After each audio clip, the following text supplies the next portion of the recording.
दुनिया में हजारों शहर हैं, लेकिन कुछ शहर ऐसे होते हैं जो ईंट और पत्थरों से नहीं बल्कि आस्था, प्रेम और भक्ति से बने होते हैं। एक ऐसा शहर जहाँ की हवाओं में आज भी बांसुरी की धुन गूंजती है, जहाँ की कण कण में सिर्फ एक ही नाम बसता है, राधे राधे। नमस्कार और स्वागत है आपका WP हिस्ट्री टीवी पर। आज हम आपको लेकर चल रहे हैं भारत के सबसे पवित्र और रहस्यमयी शहरों में से एक वृंदावन।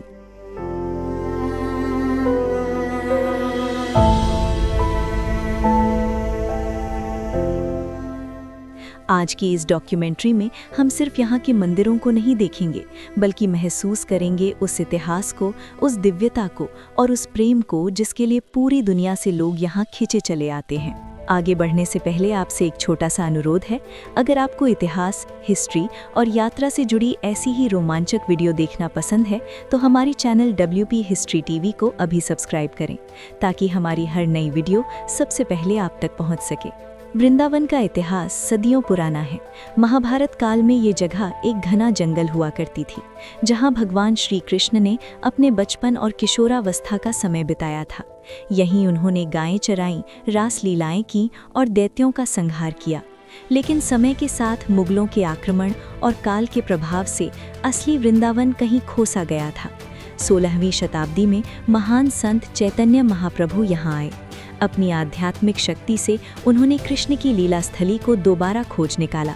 उसके बाद रूप गोस्वामी और सनातन गोस्वामी जैसे संतों ने यहाँ के प्राचीन मंदिरों की स्थापना की। आज जो वृंदावन हम देखते हैं वो उसी भक्ति आंदोलन का परिणाम है।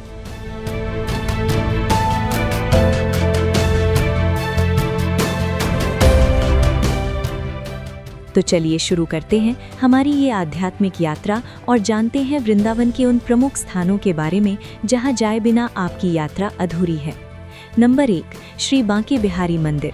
वृंदावन का दिल है श्री बांके बिहारी मंदिर। इस मंदिर का निर्माण 1864 में स्वामी हरिदास जी के वंशजों द्वारा कराया गया था। यहाँ भगवान की मूर्ति को किसी ने बनाया नहीं है, बल्कि ये स्वामी हरिदास जी की भक्ति से निधि वन में प्रकट हुई थी। इस मंदिर की सबसे बड़ी खासियत ये है कि यहाँ कोई आरती सुबह मंगला आरती नहीं होती, क्योंकि माना जाता है कि बिहारी जी रात भर निधि वन में रास रचाकर सुबह देर से उठते हैं। यहाँ भगवान और भक्तों के बीच एक पर्दा बार बार डाला और हटाया जाता है, क्योंकि कहते हैं कि अगर आप लगातार बांके बिहारी की आंखों में देखेंगे तो आप सुध बुध खो बैठेंगे। नंबर 2, प्रेम मंदिर। इतिहास से निकलकर अब हम आते हैं आधुनिक वास्तुकला के एक अद्भुत चमत्कार पर, प्रेम मंदिर। जगत गुरु कृपालु जी महाराज द्वारा स्थापित इस मंदिर को बनने में 11 साल का समय लगा।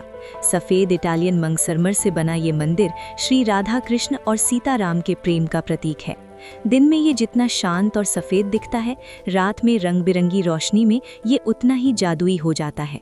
यहाँ के बगीचों में श्री कृष्ण की लीलाओं को झांकियों के रूप में बहुत ही खूबसूरती से दर्शाया गया है।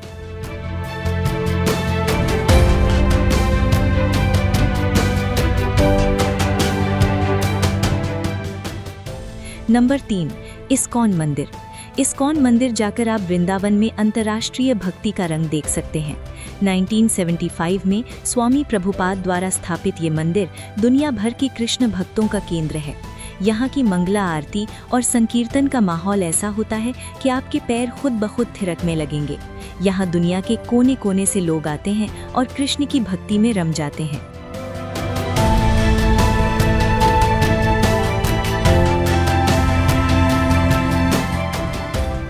नंबर 4, श्री राधा रमण मंदिर। गोपाल भट्ट गोस्वामी जी द्वारा स्थापित ये मंदिर वृंदावन के सबसे पुराने और पूजनीय मंदिरों में से एक है। राधा रमण का अर्थ है राधा को आनंद देने वाले। यहाँ की मूर्ति शालिग्राम शिला से खुद प्रकट हुई थी। ये मूर्ति बहुत छोटी है, लेकिन इसके दर्शन का प्रभाव बेहद गहरा है। ये उन चुनिंदा मंदिरों में से है जिसका असली स्वरूप मुगलों के हमले के समय भी सुरक्षित रहा। नंबर 5, निधि वन। वृंदावन की यात्रा तब तक पूरी नहीं होती जब तक आप इसके सबसे बड़े रहस्य निधि वन से रूबरू नहीं होते। यहाँ तुलसी के पेड़ जोड़ों में हैं और उनकी डालियाँ नीचे की ओर झुकी हुई हैं। मान्यता है कि यही वो जगह है जहाँ रात को श्री कृष्ण और राधा रानी आज भी महारास रचाते हैं। शाम की आरती के बाद इस वन को पूरी तरह से खाली कर दिया जाता है। यहाँ तक कि पक्षी और जानवर भी शाम होने पर ये जगह छोड़ देते हैं। कोई भी इंसान रात में यहाँ नहीं रुक सकता, और जिसने भी छुपकर देखने की कोशिश की वो या तो अपना मानसिक संतुलन खो बैठा या फिर जीवित नहीं बचा।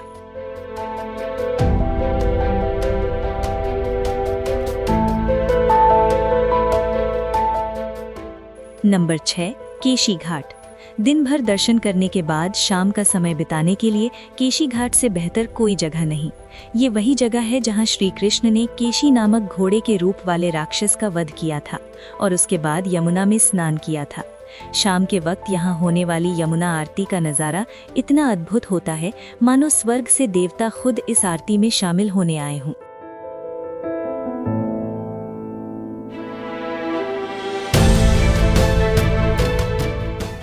वृंदावन की होली।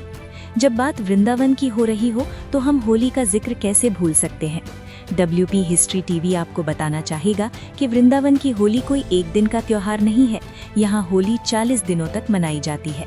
वसंत पंचमी के दिन से ही यहाँ बांके बिहारी मंदिर में भगवान को गुलाल लगना शुरू हो जाता है। यहाँ फूलों की होली सबसे ज्यादा मशहूर है, जहाँ रंगों की जगह भक्तों पर गुलाब और गेंदे के फूलों की बारिश की जाती है। इसके अलावा पास के बरसाना और नंदगांव की लठमार होली पूरी दुनिया में मशहूर है, लेकिन वृंदावन के बांके बिहारी मंदिर के अंदर जो होली खेली जाती है उसका उल्लास शब्दों में बयान नहीं किया जा सकता। यहाँ अमीर गरीब देशी विदेशी का कोई भेद नहीं होता, सब बस कृष्ण के प्रेम के रंग में रंगे नजर आते हैं।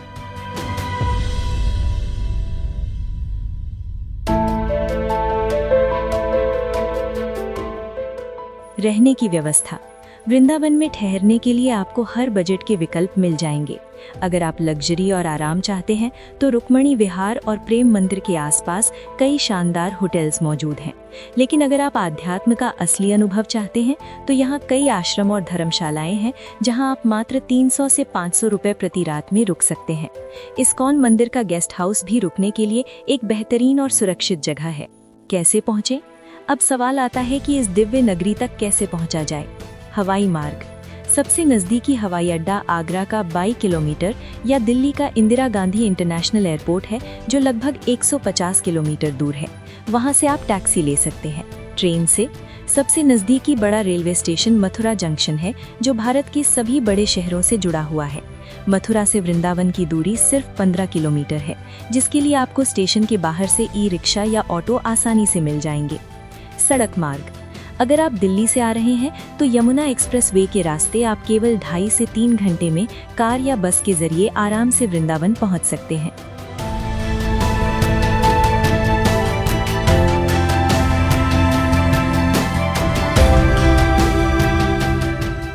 जरूरी टिप्स।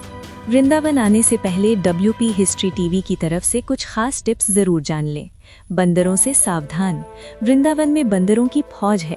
अपना चश्मा, मोबाइल, कैमरा और खाने पीने की चीजें संभाल कर रखें। बंदर पलक झपकते ही आपका चश्मा, मोबाइल या कैमरा लेकर गायब हो सकते हैं। पैदल यात्रा। वृंदावन की गलियां बहुत संकरी हैं, इसलिए जहां तक हो सके ई-रिक्शा या पैदल चलें। अपनी कार को होटल की पार्किंग में ही छोड़ दें। समय का ध्यान। यहाँ के मंदिर आमतौर पर दोपहर 12 बजे से शाम 4 बजे तक बंद रहते हैं, इसलिए अपनी यात्रा की योजना उसी हिसाब से बनाएं।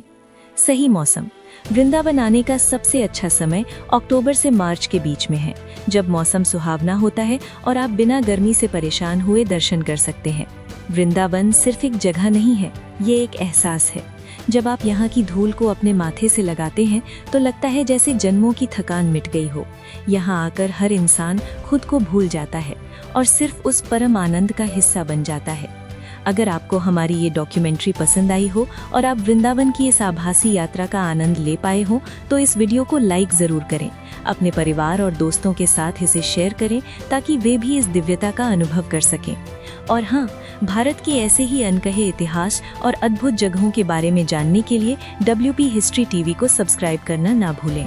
मिलते हैं अगले वीडियो में किसी नए इतिहास और नई कहानी के साथ। तब तक के लिए राधे राधे।